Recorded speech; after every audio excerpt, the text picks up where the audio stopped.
দেখো শেয়ার করবো বলেও কিন্তু আমি শেয়ার করিনি, জাস্ট কথার মধ্যে কথাটা উঠেছিল তাই প্রসঙ্গটা আর কি।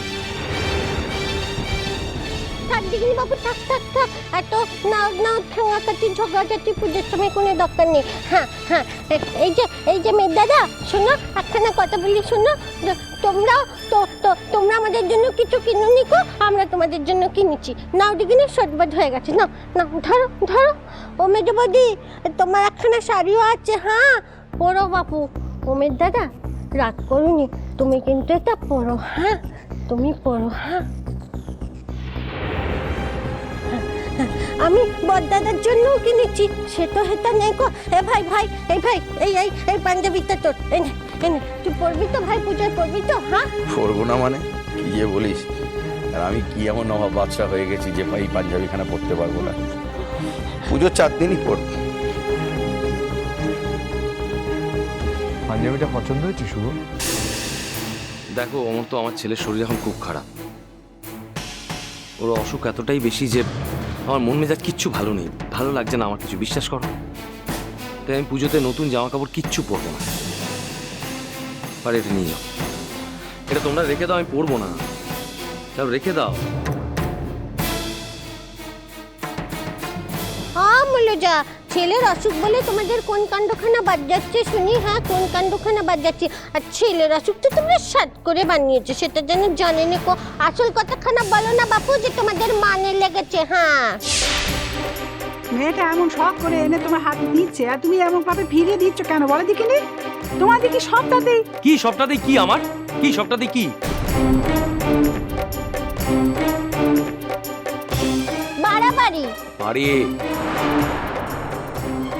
গলা তুলে কথা বলো না শুভ, বাড়ি তোমার ওই গলা তুলে কথা বলার ধার ধারে না।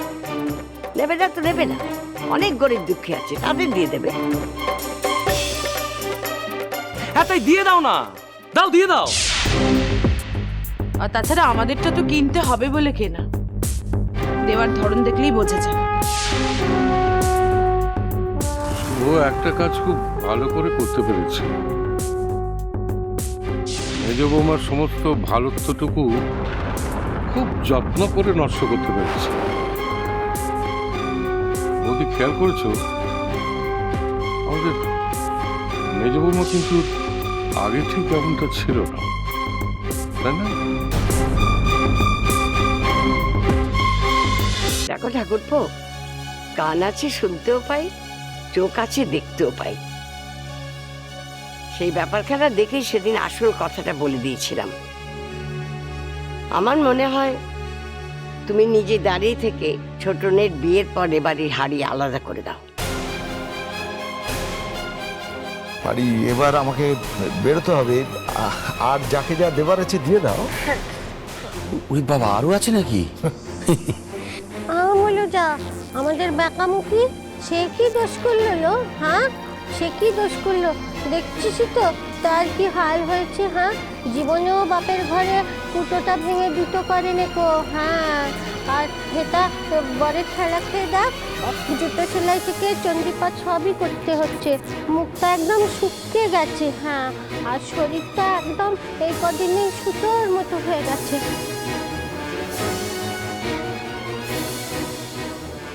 ও বেকামুখী, ও বেকামুখী,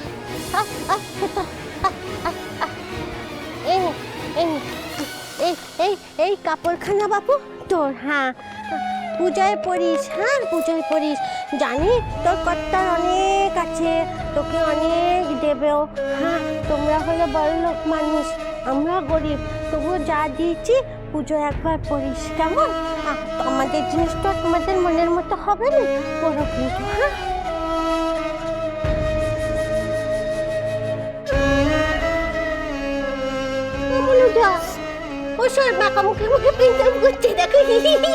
তুই আমার কবে থেকে আমাকে এত মান সম্মান করতে লাগলিল?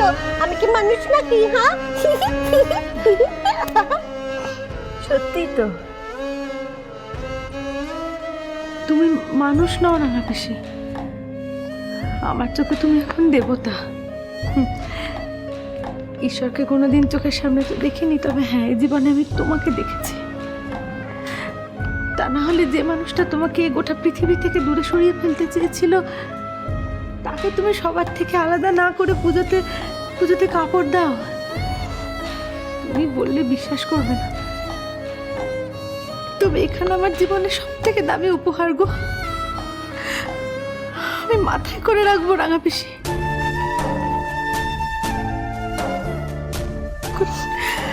Thank you. দেখো বেকা মুখে আমাকে কেমন বলছে।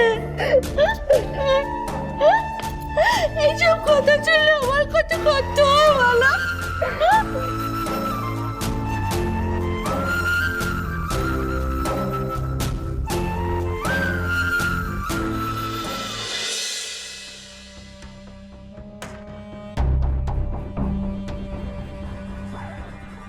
কোথায় যাচ্ছ? জানি না, কোথাও একটা জায়গা হবে নিশ্চয়ই। কোথায় যাচ্ছ? নিশ্চয়ই কোনো প্ল্যান করেছো, জানলে সুবিধে হতো। যে মানুষটা সব ছেড়ে চলে যাচ্ছে তার খোঁজ রাখার কি খুব দরকার আছে বিনয়? এত বছরের একটা সম্পর্ক কি আদৌ ছিল বল? আমার দিক থেকে তো ছিল বলেই জানি। বিনায়ক, এটা তো কোনো ওয়ান ওয়ে ট্রাফিক নয়। দুজনের একজনের দিক থেকে যদি সম্পর্ক না থাকে তার মানে সম্পর্ক ছিল না। জানি না, অত কথার মার প্যাচ আমি সত্যি বুঝি না। আফটার অল তুমি আমার সন্তানের মা, তোমার প্রতি সমস্ত দায় আমি কখনোই অস্বীকার করতে পারি না। সেটা তো তোমার মহত্ব বিনায়ক। সে তুমি যাই বলো না কেন, কথাটা সত্যি, তাই তোমায় বললাম। তুমি তো দূরে কোথাও চলে যাচ্ছ না বলো। এই পৃথিবীতে সৃষ্টি মুখার্জি যদি কখনো কোনো বিপদে পড়ে, তার একজনই আছেন, সে বিনায়ক। সে কথা আমার থেকে ভালো আর কেউ জানে না গো। দেখি তোমার জামা কাপড়, টাকা পয়সা কিছু?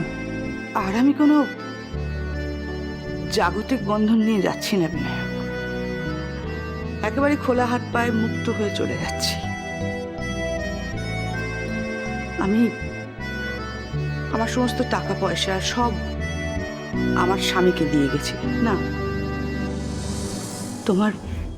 তোমার হাতে তুলে দেওয়ার সাহস আমার হয়নি।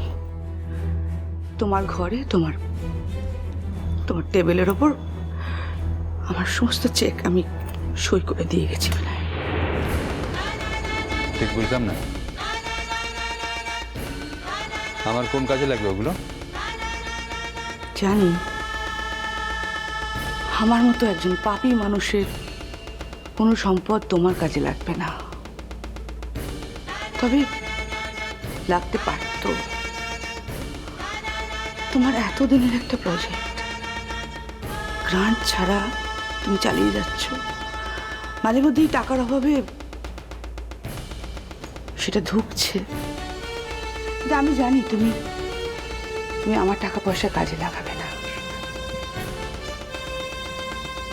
আমার একটা ইচ্ছে ছিল বিনয়,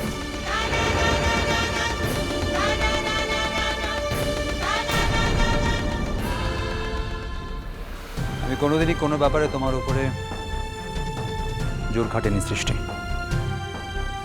শুধু তুমি কেন, আমি কখনোই কারো উপরে কোনো ব্যাপারে জোর খাটাইনি। জোর খাটাতে ভালো লাগে না আমার, তাই কখনো জোর খাটানোর অভ্যেসটাই তৈরি হয়নি। আর তা না হলে